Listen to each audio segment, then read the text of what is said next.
I'm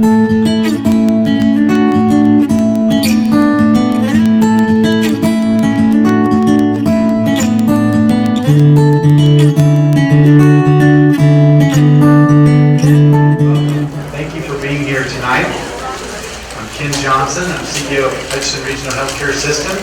We'd like to welcome you and thank you for your support of our programs. And I hope you enjoyed your July month off, but we're back into the swing of things and can see that you are too, because we have a great crowd tonight. It's certainly my pleasure to introduce Dr. Shannon Hanel. She is a fellowship-trained oncologist and hematologist from Scott and White Hospital. She specializes in cancer treatments and blood disorders. Her specialized training in diagnosing and treating cancer using chemotherapy, hormonal therapy, biological therapy, and targeted therapy allows Dr. Hanel to treat all types of cancers with the latest therapies and treatments. She has a special interest in lung cancers and the new treatments available. Prior to joining Hutchinson Clinic, she was a resident doctor at Texas A&M Health Center. Dr. Hanel has a medical degree from Oklahoma State University College of Osteopathic Medicine in Tulsa, Oklahoma. She is also a member of the American Society of Clinical Oncology, American Society of Hematology, American Osteopathic Association, and associate member of the American College of Physicians. She is new to Hutchinson community, and we are very excited to have her here. Would you please give her a warm Hutchinson welcome, Dr. Shannon?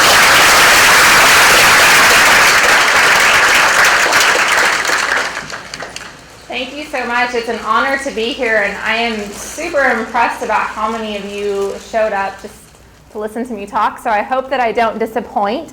I'm very excited to be here in Hutchinson, and everyone has been so welcoming, and so it is my pleasure to hopefully educate you guys a little bit on some of the changes that have been going on in oncology. So a little bit about what I'm going to talk about today is I'm going to do a little bit of the history of kind of oncology to get us to where we are today, and then I'm going to talk some about the four most common cancers, that being breast cancer, lung cancer, colon cancer, and prostate cancer. With that, I'm going to talk a little bit about some of the statistics of those cancers, what we can do to screen for those cancers, what we can do to hopefully try to prevent those cancers, and then what I consider some of the new and exciting treatments that are helping to improve survival in those cancers. And then to kind of sum up, I'm going to also talk a little bit about the changes that we have in supportive care to help when we do have to go through treatment to help make that a little bit more tolerable. So kind of a background, so as we all know, the basis of oncology has been traditional chemotherapy. That's what we've used for many years in treating cancer, and we still have to use traditional chemotherapy for many of our cancers today. But thankfully, back about 15 years ago, we were able to make some new and exciting changes, and that all started with the approval of Gleevec back in 2001. This is an oral medication that was approved to treat chronic myelogenous leukemia. And what was so exciting about that is the fact that we were able to find a mutation that is very specific for this cancer. Every single person that has CML has this one particular mutation. And with that, we were able to design a drug that particularly targets that mutation. So with that, we were able to change CML from being a very life-threatening condition to now almost a chronic condition where people are living 10, 20, even 30 years with this cancer by being able to take this pill. And that actually made the cover of Time magazine back in 2001 because it was such a new and exciting event. And so since then, we've been able to kind of use that to find different mutations and different genes in cancers and try to find targets specifically for that so that we can hopefully target just cancer cells and not just all the cells, which is what chemotherapy targets. And as you can see, I know that anyone who's watched TV has seen commercials recently for drugs like Opdivo, which we'll talk about briefly, and also supportive medications like the Onpro, which I'll touch on briefly as well. And these are all different changes that are occurring. Just last year alone, there were approximately 23 new medications that were approved for the treatment of blood and cancer-related issues, which is huge. That's such a big change when we're having that many new drugs in each year.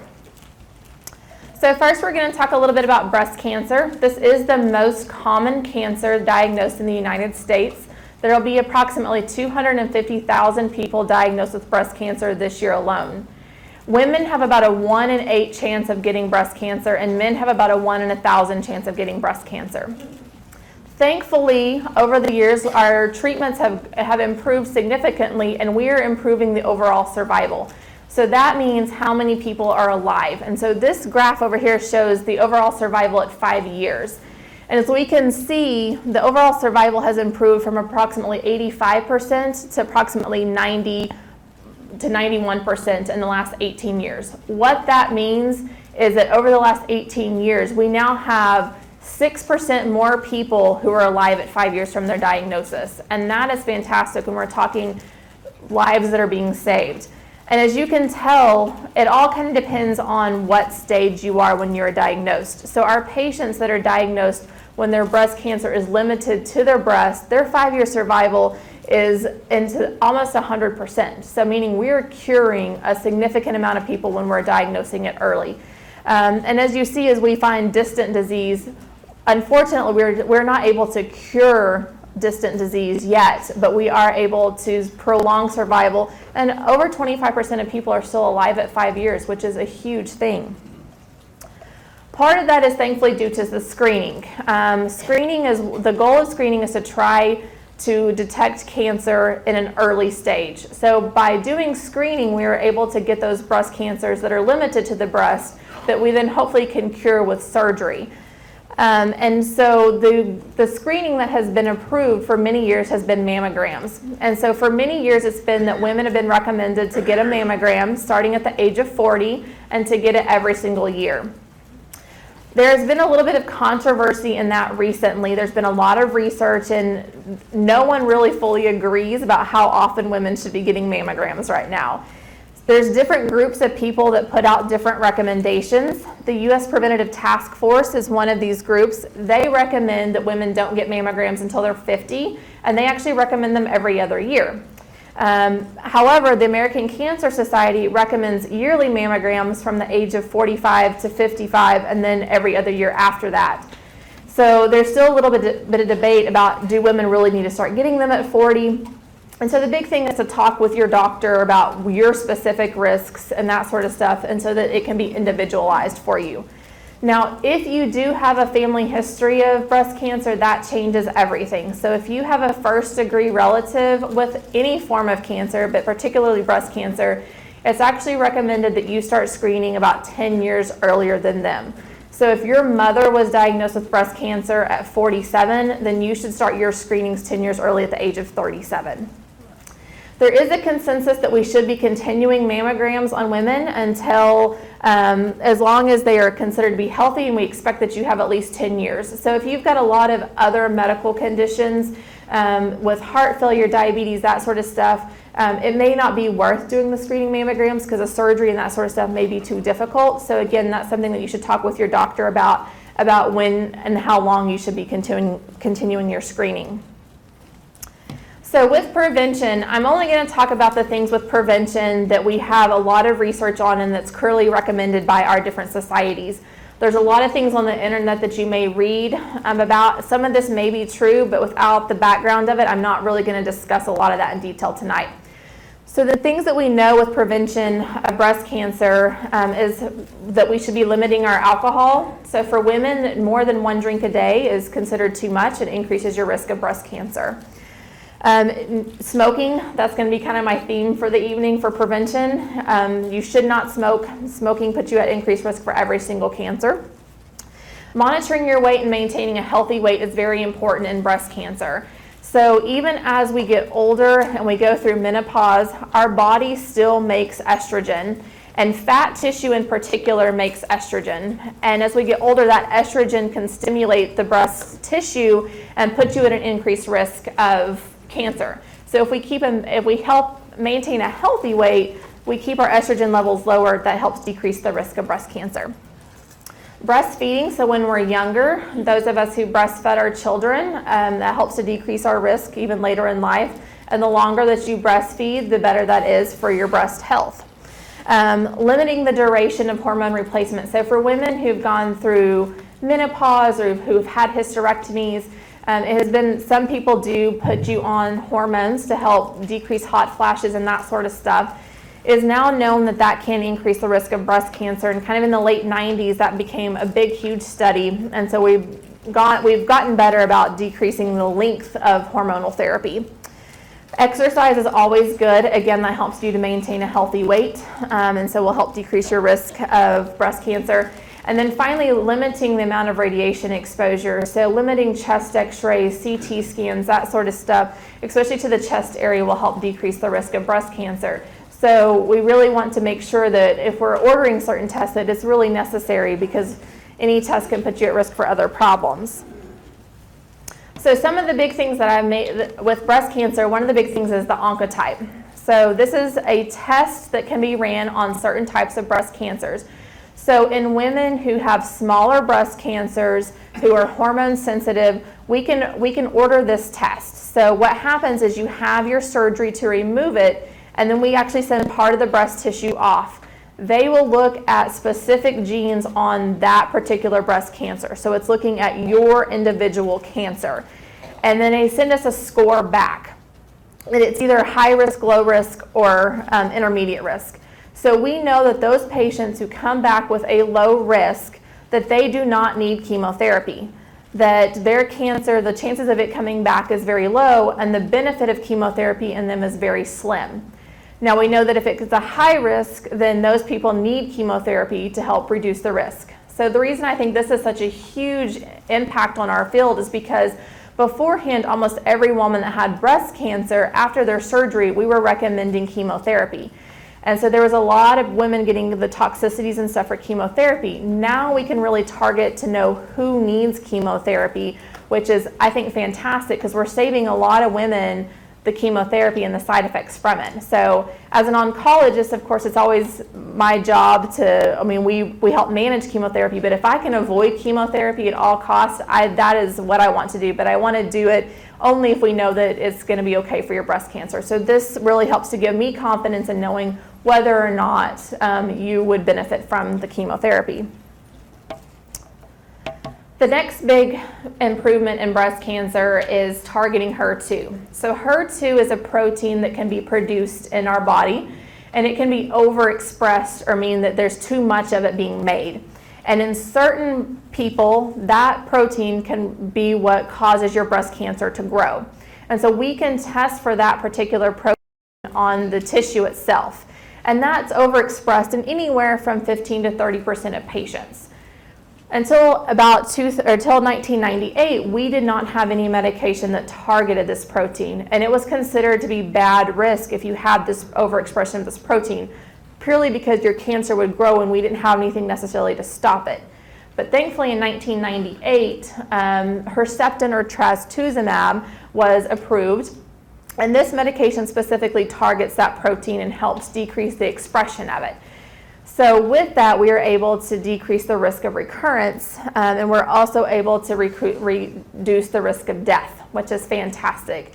Now, it can be given both in the adjuvant setting, meaning after you've had surgery, we can give it for up to a year to help reduce the risk. And in patients whose their cancer is unfortunately already spread, we continue that medication for longer, as it does help decrease the risk of that cancer growing. Just recently in 2012, we had another target that for the HER2 that was approved, and this is Perjeta or pertuzumab. And this is given in combination with the Herceptin and a traditional chemotherapy.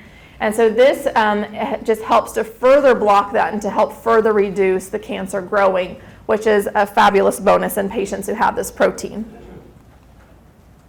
Next, we'll move on to lung cancer. So lung cancer is the second most common cancer diagnosed in the United States, and there will be about 225,000 new cases of lung cancer this year alone. There's about a 6.6% chance or risk for women and men to develop lung cancer in their lifetime. Thankfully, the overall survival for lung cancer has also been improving, but it's not quite as impressive as for our breast cancer. Unfortunately, we still only have about 18.7% chance of being alive at 5 years if you're diagnosed with lung cancer. So we have a long way to go in lung cancer, but we are making great strides. As you can see, even in patients whose cancer is localized to just the lung at diagnosis, only about 50% of those people will still be alive at 5 years. So we have a long way to go, but we are making great improvements. Part of that comes with the screening. And so until recently, there was no recommendation for screening for lung cancer. Traditional chest x-rays are not very sensitive, and we're not really helping to pick up lung cancers earlier. So there was a huge study that was done recently to look at benefits of other modalities to try to screen for lung cancer. And we found that doing a low-dose CT scan can help reduce or help pick up those cancers earlier. And what they mean by low dose is it has less radiation to it than a traditional CT scan. So that's a great thing when we're doing scans, and we are recommending doing them every year, but we're not exposing you to as much radiation. So these yearly CT scans are recommended in patients who are between ages of 55 and 80, who have smoked at least 30 packs in their life, which that means if you've smoked 1 pack a day on average for 30 years, or 2 packs a day for 15 years, then you meet that criteria. And if you're still currently smoking or you've quit in the last 15 years, it's recommended that we should be doing these yearly low-dose CT scans. We found that we're picking up lung cancers in an earlier stage, and therefore we can do surgery and hopefully try to cure them more readily. So the big thing with lung cancer is prevention, and this is where smoking really comes into play. We all know that smoking causes lung cancer. And so by never smoking, or even by stopping smoking, you reduce your risk of lung cancer. And so that is essential. Thankfully, we see that the rate of men, especially with smoking, is declining, but women, for some reason, are still smoking. And so we've really got to, our young people, teach them do not smoke and to have them never start it. The other thing is we are finding that exposure to secondhand smoke does put people at risk for lung cancer. So please, for the sake of your family, if you are smoking, stop smoking. If not for you, for your family. There's some controversy about whether or not testing for radon in your home. That's a very loose kind of recommendation. And then trying to avoid carcinogens at work. That's always difficult to do. We know that exposure to asbestos, thankfully that's not around anymore, does cause mesothelioma. We've been able to kind of get that out of the workforce. But however, 30, 40 years ago, we didn't know that asbestos was a problem. So there may be some other things that we're being exposed to now, especially things that we inhale, that may put us at risk for cancer in the future. So if you know that you're inhaling anything that's kind of foreign, not just clean air, you want to try to protect yourself if you can. So the big exciting thing with lung cancer, and of course that is my passion, is that we are finding different mutations and different proteins that are driving lung cancer and causing them to grow. So one of these is a mutation in EGFR. EGFR stands for epidermal growth factor. It is just a normal receptor that we have in our body that causes cells to grow. However, if we have a mutation in that, it can stimulate it and kind of just make it go crazy and can cause lung cancer to grow. These mutations are more common in people who have never smoked and in younger patients, but it is now recommended that anyone who has a subset of non-small cell lung cancer that we check for these mutations, because we are finding them even in some patients who have smoked and in some older patients. We are seeing this in about 20% of lung adenocarcinoma. What is so great about this, if we have this mutation, is we now have medications that can target this mutation. And these medications are pills. So anytime that I can give someone a pill instead of having to give them chemotherapy through the IV, that excites me. Number one, the side effects are usually less. Now, there's nothing that comes with no side effects, but the side effects are typically less with these pills. And you can take them at the convenience of your home. So your trips back and forth to the doctor are going to be less. And so there are currently 3 medications on the market that help to target this mutation. These are erlotinib, afatinib, and gefitinib. All of our medications have lovely names. They're very difficult to pronounce. But we are seeing that patients that are taking these medications, that their progression-free survival, and what that means is how long that their cancer is stable and not growing, can be almost up to a year, which is absolutely amazing in patients who have metastatic lung cancer. Beforehand, our overall survival and what people are expected to live, even with treatment, was between 6 and 12 months. So if now we have a medication that is keeping their cancer from growing for even up to a year, and in some patients even longer than that, that's fantastic, because we're helping the patients to live longer and with less side effects. Now, over time, unfortunately, even these medications stop working. We develop additional mutations. And there has been a new drug that has just recently been approved called osimertinib that helps to target a different mutation. And again, if we can go from, say, erlotinib, where we've been on this for a year and done great, and now we are able to switch over to this, and this gives another 10 months. Now we're up to almost 2 years with metastatic lung cancer that we're being able to live a good quality life, which is completely unheard of 5 years ago. So extremely exciting. Another target that we have is called ALK. This is a protein that binds with another protein and drives cancer to grow. This is, again, more common in young people and in non-smokers. It is less commonly seen. We only see this in about 5% of lung cancers. We're still looking because, again, if we find this mutation, then we have several different pills actually now that we can use to help target this.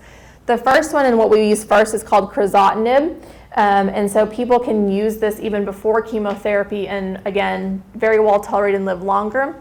We now have 2 drugs that once you've progressed on this first drug, we have 2 new drugs, ceritinib and then alectinib, which was just approved back in December, that patients can be on. So again, now we have oral medications that people can be on for 1-2 years and very well tolerated.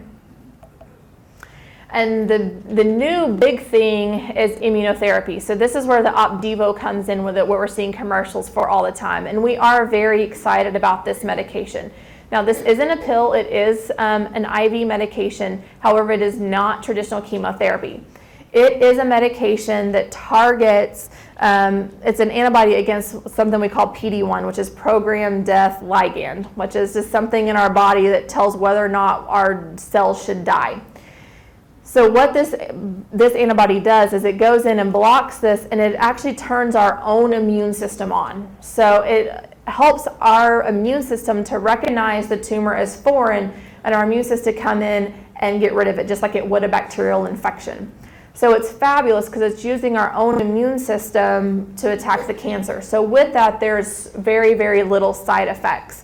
This medication is tolerated so well. I have a couple of 90-year-old patients that come in and they ask me, "Are you sure you're really giving me something? Because I feel good and I'm not sure that you're actually giving me something." And it's fabulous when I can pull up their CT scans and say, "This was what your CT scan looked like 3 months ago. This is what it looks like today, and your tumor has shrunk in half. So yes, I'm giving you something and it's working beautifully." So it's extremely exciting. It is improving overall survival in these patients. We're seeing overall, and this is given second line. So these patients have already had chemotherapy, and even second line, we're seeing patients live a year, even longer on these medications, which is, again, unheard of, because beforehand, if you had progressed on your initial chemotherapy, the second line therapies typically just didn't work as well, and we knew that you typically only had a few more months. So now knowing that we can extend life to even a year or more is so exciting, and that's good quality life. So there's 2 versions of these. There's nivolumab, that's the Opdivo that we see, and then there's another one, pembrolizumab or Keytruda. They act very similarly. The nivolumab has to be given every 2 weeks. The pembrolizumab is given every 3 weeks. However, in order to give that medication, we do have to do a little bit of extra testing on the tumor, which is no harm to the patient, but does take a little bit more time. So both of them are great and extremely well tolerated. So the exciting thing about these antibodies is that they're not only working for lung cancer, they're working for a lot of other cancers as well. And there's ongoing studies with these drugs in pretty much every cancer type that there is.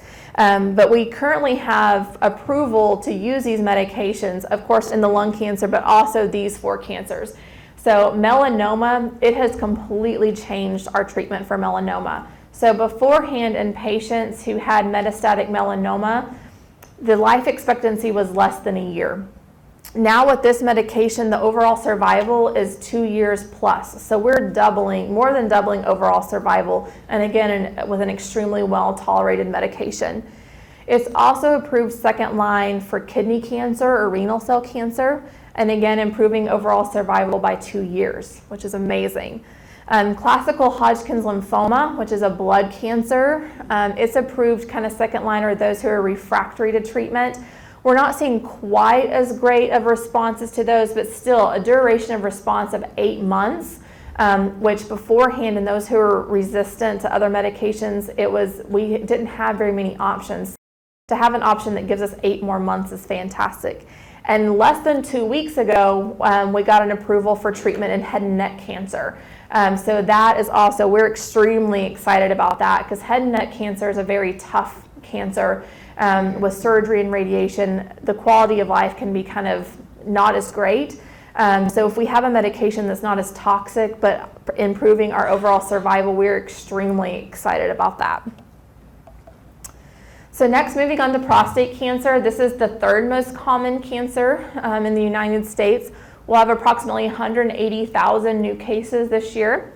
But thankfully, the rates of cancer are on the decline. So we're actually decreasing by about 5.1% per year over the last 10 years. We're not exactly certain why the rates are decreasing, but we're thankful that they are.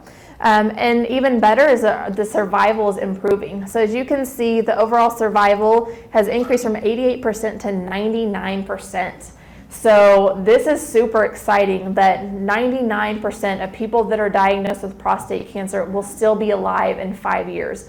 And that's amazing. So if you see the people who are diagnosed with prostate cancer that's limited to the prostate, or even if it's involving the lymph nodes right around it, 100% of those patients are still alive at 5 years. Now those who have metastatic disease where it has spread, the survival rate is decreased down to about 30%, but thankfully we are diagnosing patients, the majority of patients, in an earlier stage, so we're able to have better survival rates. And part of that is due to screening. Now the screening for prostate cancer, no one can agree upon. No one can say this is exactly what we should do.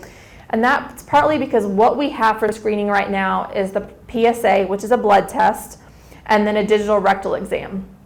Now, most doctors are not the best at digital rectal exams, so the benefit of that no one's really sure about. And then the PSA is so varied, so it can be increased for a lot of different things. So if you have infection, your prostate's just enlarged from aging, the PSA can be elevated. So there's some controversy of should we be checking PSA, because if we are, sometimes we're putting patients through biopsies that aren't really necessary. So the recommendation right now is for you to talk with your physician about the risks and the benefits, and then each person kind of deciding what's important to them. But the general guidelines of kind of when you should be having that discussion, so for the average person that doesn't have any risk factors, who doesn't have any family history, that conversation should begin at the age of 50. And then if you choose to undergo screening, it's usually recommended that we do it every year. So at age 45, African Americans have a higher risk of prostate cancer, so it's recommended that if they're going to undergo screening, they should start earlier.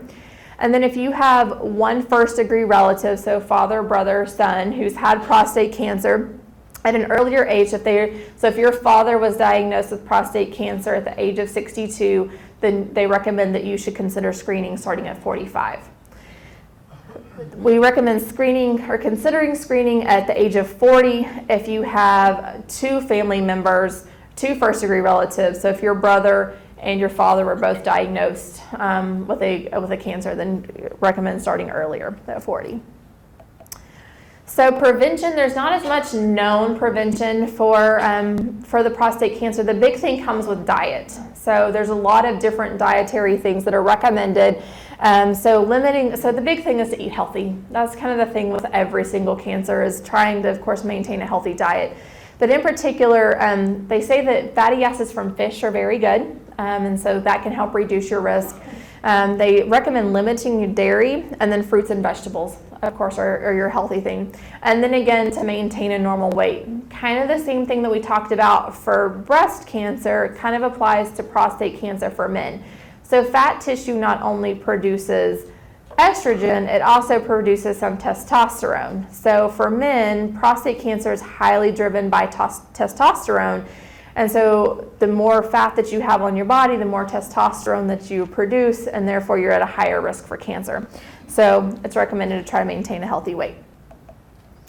So with prostate cancer, there's a lot of different oral medications that have been approved, which are very exciting. So we still have traditional chemotherapy, and that can be used. Some are recommending it up front. Others are kind of recommending it after we've tried these oral pills. Abiraterone, another fun one to say, is one of our oral medications that we have, and this helps block the production of testosterone. And it's used in patients whose cancer is already unfortunately spread.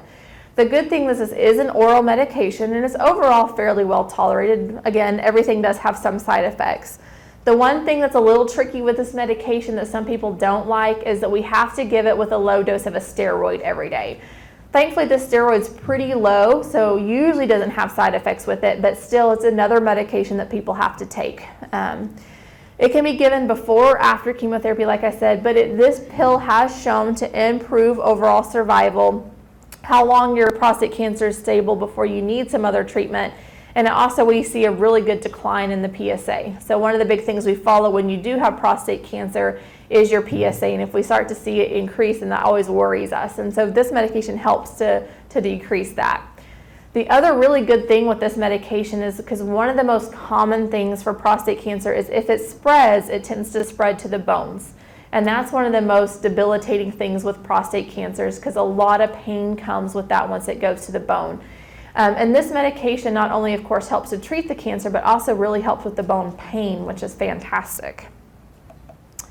Enzalutamide is another oral medication that we have now that can help with metastatic cancer.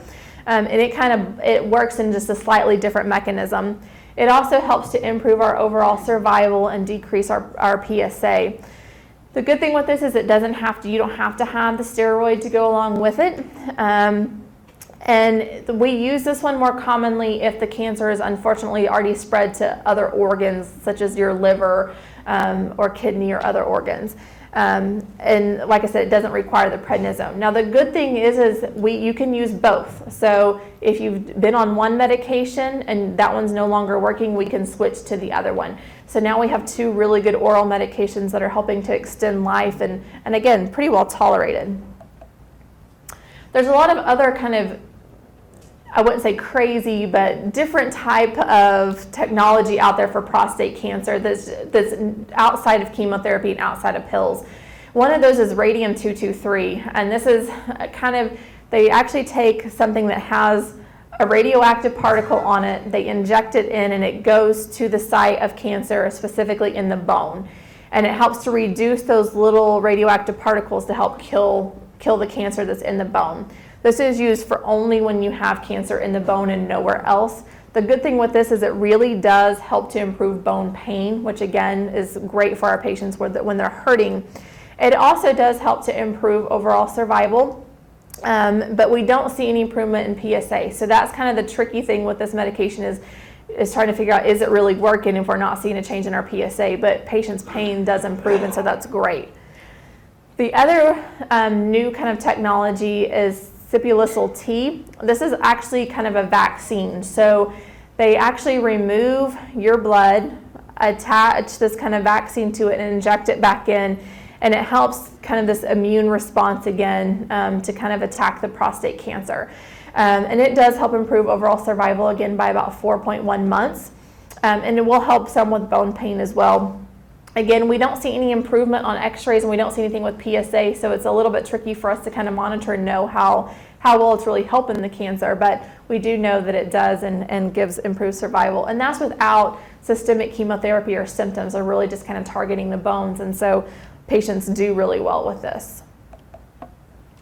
So finally, we'll talk about colon cancer. So this is the 4th most common cancer in the United States.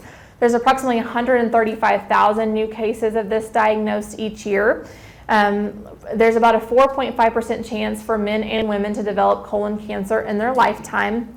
Thankfully, the survival has increased from about 60% to 67%. And the rates of new colon cancer, thankfully, are also decreasing. Again, we think that's partly due to diet and again, due to screening. And we'll talk about that a little bit more. One of the other big things with survival, besides just some of the new kind of novel treatments, is there's been 2 chemotherapies that have been approved for colon cancer just since 2000. So before 2000, we really had very limited treatment for colon cancer once it had spread or even kind of after surgery. And now we have a lot more chemotherapy options, which is helping to improve things. But the big thing with colon cancer is screening. So screening is absolutely essential to help prevent colon cancer. So almost 99% of colon cancers start off as a normal polyp. So if we can go in there and remove those polyps before they turn into cancer, then we're preventing cancer and saving lives. So it's so important for us to be getting our screenings. And now there is a ton of different screening options, and so that's an even bigger blessing. So the general rule is to get screened starting at the age of 50. There's some with African Americans, maybe we should get a little bit earlier. And again, if you have a family history of colon cancer, then you need to be started screening earlier. So we have a whole list, and they kind of, again, talk with your physician about the risk and benefits of each one of these. One of the options is to do a fecal occult blood test. They actually send a card home with you. You collect a sample, you turn it back in, and we test to see if there's any sort of blood in the stool. If that comes back positive, then you're going to have further testing done. The next one, which is fairly new, is we actually kind of the same process. We get a sample of the stool when we actually test for cancer DNA cells. Again, if this is positive, then we have to do more testing. This is done about every 3 years.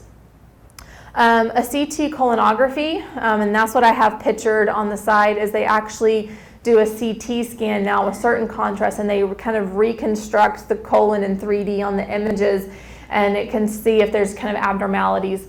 Again, if we see something abnormal, we're going to have to do further testing. The benefit with these sort of tests is that they're not invasive, meaning that you don't have to go through a prep, you don't have to go through a big procedure. But the problem with that is, again, is we can't fix anything. So if we see something, we're still going to have to do something invasive. But for patients who have other health problems that doing a big procedure would be difficult for, these are good screening tests to kind of begin with. The sigmoidoscopy is another test that we can do. This only looks at the first part of the colon, but it is an invasive procedure. It's recommended to be done every 5 years, and then we do the blood testing along with that about every 3 years. And then the gold standard, which most people are familiar with, is the colonoscopy, and that's what we try to do on everyone if we can. And the reason that is because not only does it give us a very good look at the entire colon, but if there's something there, we can take care of it right then and there. So if we see a polyp, it can be removed, and that's everything done in one procedure. So that's recommended to be done every 10 years, starting at the age of 50. Now, if you have your colonoscopy and you have some polyps, it may be recommended that the screening be done sooner. But this is kind of one of our biggest screening tests that really is helping to prevent cancer. And so prevention, again, get screened. Because as I said, the majority of cancers start off as a polyp. If we get screened, we can have that polyp removed. The chances of cancer developing are so low. And so they actually say that colon cancer is the most preventable cancer, but the least prevented. People just don't want to get their colonoscopies done.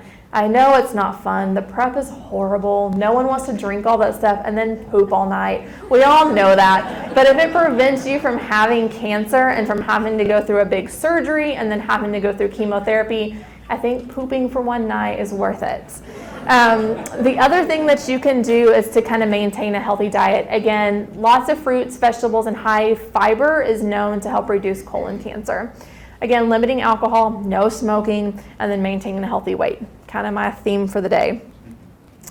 So in addition to the chemotherapy, which has been the big treatment change, we also have a couple of other targets. One is VEGF, and this is vascular epithelial growth factor. What that is this is a protein that kind of helps tell our body that we need to make more blood vessels. So cancer in general has to have a really good blood supply to grow. So a lot of new blood vessels are required to develop to feed the cancer blood. And so what this does is it helps to target that and to help decrease blood vessels from growing to the cancer and therefore causing it to kind of die off. It's kind of like you're strangulating it so it doesn't get the blood. It's shown to improve progression-free survival and overall survival. And we have 3 different medications now that help to target this. The first is bevacizumab, and or Avastin. This is what we typically use in first line. We also have ramucirumab, which can be used if you've progressed on Avastin. We can use this, and then aflibercept. I just like that one.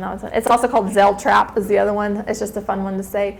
And it's also approved in second line. So we have several different ones we can use for several different lines down the road. Overall, these are very, very well tolerated. It's not a traditional chemotherapy, so it's an antibody. So it's very well tolerated with minimal side effects, but it is given with chemotherapy. The other thing is, again, kind of going back to looking at specific mutations on cancers. We look for something called KRAS. And in this case, we're actually hoping that it doesn't have a mutation because KRAS kind of helps to drive a lot of the other growth factors down through the cell and makes the cancer grow. So if it's mutated, we unfortunately don't have anything that can target that. But if it's the typical normal KRAS on the cell, then we have drugs that can target that. And about 40% of patients with colon cancer will have a normal KRAS.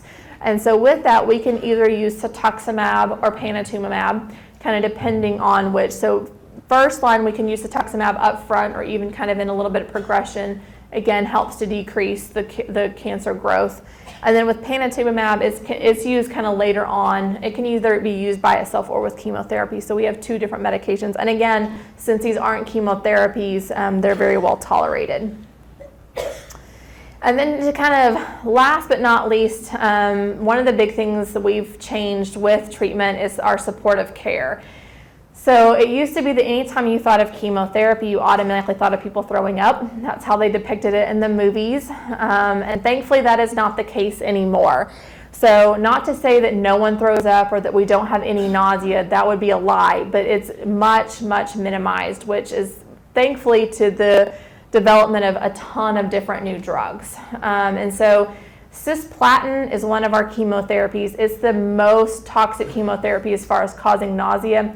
And all of these medications now are kind of targeted and tested against that medicine to make sure and see if it helps. And so we have a ton of different medications that we can use for nausea. So what we do now is we give a lot of these medications up front to prevent you from having nausea. And then if you do have nausea while you're at home, then we have other medications, pills that you can take while you're home to help prevent that. We do not ever want anyone throwing up. If you're throwing up, that's not normal, and then we want to see you and we want to help with that. So our goal is for you to not be throwing up. That's one of our primary goals as oncologists. And then the other big thing is kind of the white blood cell support. So anytime that we give traditional chemotherapy, it targets throughout the entire body, and with that, it also attacks our bone marrow. That's where all of our blood is made. So with that, our infection-fighting cells, our white blood cells are made there. So when those get kind of knocked down, we're at a big increased risk for infection. And so we don't ever want our patients who are on chemotherapy to get an infection because they don't have an immune system to fight it. So thankfully, we've developed a few different things to help kind of boost our immune system up and to hopefully help prevent the risk of those infections. And these 2 medications are both injectable medications, And that includes the new On Pro, which we've seen commercials for. So it's a little device that you can actually put on your skin, and it's programmed 24 hours after that's put on your skin to give the injection of the medication. Why that is so important and so huge for us is because beforehand you'd have to come in and get your chemotherapy, and then the next day you would have to come back in and get this shot. That's just inconvenient, especially if you're not feeling real well, you're a little bit tired from the day before having to get your chemotherapy, you just want to be at home. And so now we have a way of doing that, but still giving a very good medication to keep you out of trouble and hopefully keep you out of the hospital, which is ultimately our goal. So that kind of sums up everything that I had. So if y'all have any questions, I would love to help answer them if I can. All right. So yeah.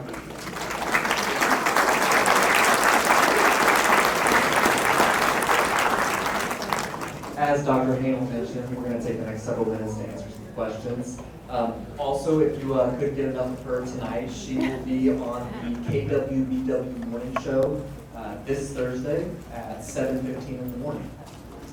She'll talk about some of the new developments at Chalmers Cancer Treatment Center, so make sure you're listening. All right, yeah, just flag me down if you have a question. Y'all can't all be that shy, come on. Oh, we got one in the back. Do you notice she said the word poop twice and everybody cracked up? I love that no matter how old we get, the poop is just funny. You didn't touch on radiation treatment. No, since I'm a medical oncologist, I don't do the radiation aspect of it. Our radiation physicians are kind of a separate. Now, we rely on them very heavily in a lot of our treatments. That's typically done with traditional chemotherapy or, as an adjuvant, but we do rely on them greatly still. Do you recommend MRIs for the breast for some time? So there are different categories. So some, especially in our younger patients. So if your mom was diagnosed with breast cancer in her 40s or 30s, breast MRI is a better screening tool. Breast is just very dense when you're in your 20s and your 30s, so mammograms a lot of times aren't the greatest. So a lot of times we'll do MRIs. In that situation, if you have a known genetic risk for breast cancer, such as one of the BRCA mutations, MRIs can be recommended. And then also there's some, when you were young, if you had radiation to your chest, especially for things such as a lymphoma or something, then MRIs are recommended. Once you've had it, it's kind of back and forth about who all should be getting MRIs. Those are the ones that are set in stone. And we do order a lot of MRIs, especially if we get something on a mammogram that we're not for sure, or if it says it's too dense to really tell, and you've got a risk factor, then an MRI can be indicated then. You stress that screening is very important for colon cancer. Yes, ma'am. But there's a recommendation too that we've had, say, after 75 or 80, you don't have to have anymore. What is the thinking behind that? Correct. Because if you've had a normal colonoscopy, especially if your colonoscopies have been normal, or if you've had just a small polyps, then the chances of you developing a colon cancer are extremely low. So they figure that there's no sense in putting you through an invasive procedure if your chances are so low.